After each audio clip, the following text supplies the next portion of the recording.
Салам достор, сіздер менен KG Smart. Бүгін достор, сіздер теманы адашпай оқыдыңыздар, жана значокты адашпай оқып кирдиңиздер. 10 000 сомдук смартфондорду бүгін сіздер менен сүйлөшөбүз, жана бир катар смартфондорду сіздерге алууну сунуштаймын. Бирок мен видео башында эле айтайын достор. Сіздер 10 000 сомго мыкты, эң өзгөчө болгон смартфон ала албайсыздар. Ошентсе дагы азыркы учурдагы эң сонун хит боло жаткан бренддеги компаниялардын сіздерге сунушталуучу смартфондору бар. Эски жылы чыккан болсо дагы. Ошолорду бүгүн мен сіздерге сунуштоону чечтим. Эмне дегенде буга чейинки комментарийлерде абдан көп сурап салдыңыздар. Арген 10 000 сомго 10 000 сом деп жазсак, кече жакында сюжет сурагам, ал жерде жазыпсыздар. Андан сырткары Instagramдан дагы бир катар жерге жазган экенсиздер. Бүгүн мен чыгарууну чечтим. Достор, айтыңыздар, сіздерге дагы кандай темалар өтө кызыктуу, комментарийге жазганды унутпаңыз. Мен сіздерге чыгарган ар дайым даярмын. Биринчи, сіздер менен Apple компаниясы тарабынан чыгарылган iPhone смартфондорун көрөбүз. Ким ойлоптур, 10 000 сомго iPhone келип калат экен деп. Чын достор, бирок келет. Бирок 2012-жылы чыгарылган смартфон келет. Ал iPhone 5s.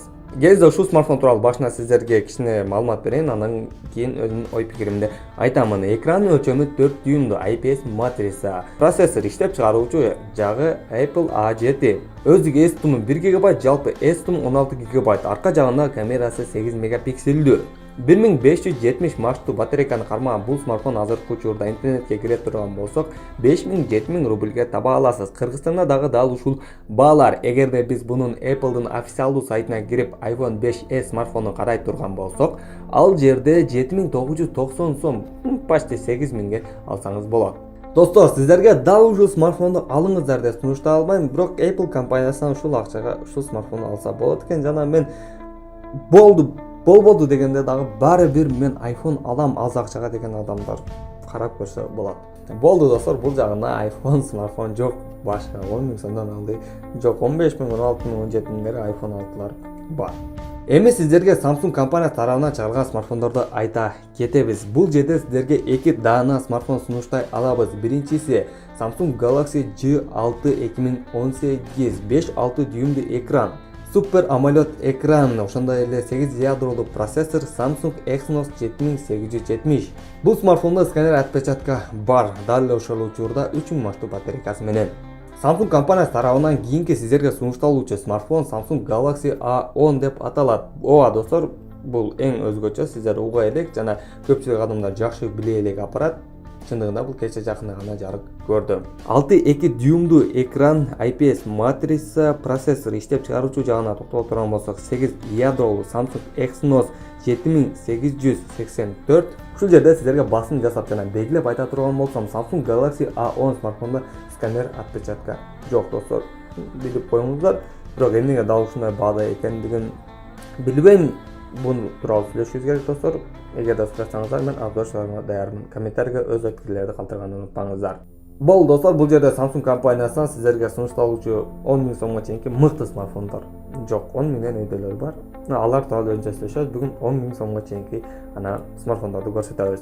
Кезек Huawei жана Honor компанияларына келди. Бул жерде сиздерге биз Huawei P Smart деген смартфонду сунуштайбыз. Сиздерге сунуш кылышыбыздын дагы бир катар себептери бар. Азыркы учурда интернетке кирип карай турган болсок, бизге керектүү эң ишеничтүү сайттардын биринде 9200 рубль тегерегинде турат экен. 10 000 сомго чейин достор, эмнеге мындай аппарат билбейм. Келиңиздер көрөбүз, сиздер 9200 сомго эмнелерди ала аласыздар. Экранга токтоло турган болсок, 5.65 дюймдуу IPS матрица, ошол эле учурда мында сканер отпечатка бар. Иштеп чыгаруучу процессоруна токтоло турган болсок, Kirin 659, ошол эле учурда бул жерде NFC чип бар деп коюшуптур достор. NFC чип модулу бар боло турган болсок, процессор кичине слабыйраак, бирок NFC чип модулун коюп эле смартфон мынчалык арзан экенине мен кичине түшүнбөй жатам. Бул толук анык иштейби мен бирок жооп бере албайм достор. Эгерде сиздер сурай турган болсоңуздар, эгерде сиздерге да ушул смартфон кызыктуу болгон болсо, комментарийге атын көбүрөөк жаза турган болсоңуздар, кийинки чыгарыш сөзсүз да ушул смартфон тууралуу болот жана NFC чип модул сөзсүз иштейби сиздерге көрсөтүүгө аракет кыламын. Дагы бир Huawei жана Honor компаниясы тарабынан сиздерге сунушталуучу смартфондорду айта турган болсок, бул Honor 8 C смартфон. Ооба достор, дал ошол менин каналыма кече жакында эле анан жарык көргөн смартфон баасы азыркы учурда 10.800-900дөн өйдө болуп кетет. Негизи 11.000 сомдо болуп кетет. Эмне сиздерге сунуштап жатам? Эмне деген бунун баасы жакында түшөт достор. Ошон үчүн алсаңыздар болот. Муну толук обзор кылгам. Опцияда бардык смартфондон ссылкалар турат. Толук обзорлор. Мен бүгүн сиздерге кыскача токтоломун. Ал эми толук обзор сөзсүз опцияда турат. Менин оюмча сиздердин бардыгыңыздар албетте кирип көрбөйсүздөр. Ошон үчүн сиздерге Honor 8C тууралуу кыскача маалымат айта турган болсом. Экран өлчөмү 6.26 дюймду, арка жагында 2 көздүк камерасы бар. Биринчиси эң башкысы 13 мегапиксель, жардамчысы 2 мегапиксель. 8 ядролуу процессор, ошол эле учурда өзү кесим 3 ГБ, жалпы эстим 32 ГБ болот. 4000 мАчтуу батарейкасы бар. Это мыкты достор.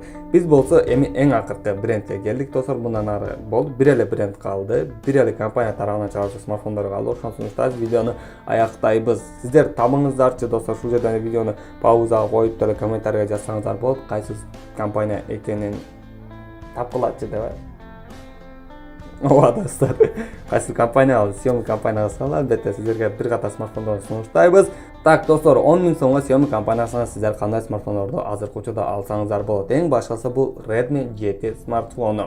Ооба, кече жакында менин каналыман обзор чыккан пластикалык көрүнүштөгү эң өзгөчө смартфон достор. Бул чындыгын айтсам дал ушул акчаларга татыктуу. Эмне дегенде бул жерге эң күчтүү, эң мыкты бул жетинчи смартфондордун ичинен эң жогорку деңгээлдеги процессор коюлган Snapdragon 632. 6.26 дюймдуу экран, IPS матрица, 4000 мАчтуу батарейка. Тез заряд алуу күчү менен биргеликте. Достор, билесиздер, ушул жерде мен сиздерге дагы кайсы смартфондорду сунуштаймын. Xiaomi компаниясы тарабынан чыгарылган Redmi 5 Plus смартфондорун да сиздерге сунуштаймын. Мен оюмча бул смартфондор мен сиздерге акыркы жолу видеодо сунуштап жатамын достор. Эмне дегенде мындан кийинки топтор мындан 1 айдан кийин же 1-2 айдан кийин чыгып калса же бир 10 күндөн кийин чыга турган болсо да бул смартфондор илешпейт. Эмне дегенде бул смартфондордун уже күнү бүтүп баштады. Булар акыркы учурлар уже базадан эле чыгарылбай баштаса керек. Эмне дегенде билесиздер, жакында Redmi 8 смартфону чыгышы да мүмкүн. Дал ушундай достор, дал ушул бренддеги смартфондорду сиздерге сунуштай аламын. Кайсыл бренд, кайсыл смартфондор калып кетти достор, сиздер комментарийге жазып коюңуздар. Жана азыркы учурда сиздер канча сомдук смартфон колдонуп жүрөсүз жана кандай моделде сөзсүз комментарийге жазганды унутпаңыз. Ал эми бүгүнкү видеодо кеткен бардык смартфондорду мен өзүм кармалап көрүп, обзор кылып көргөнмүн достор. Бардыгы опцияда ссылкалар турат. Бардыгын кирип көрсөңүздөр болот, толук маалымат алыш үчүн. Мен болсо бүгүн сиздер менен коштошомун. Кызматыңызда Арган Ашырбек болду, канал Кейсмарт болду. Кийинки видеолорго чейин сак саламатта туруңуздар.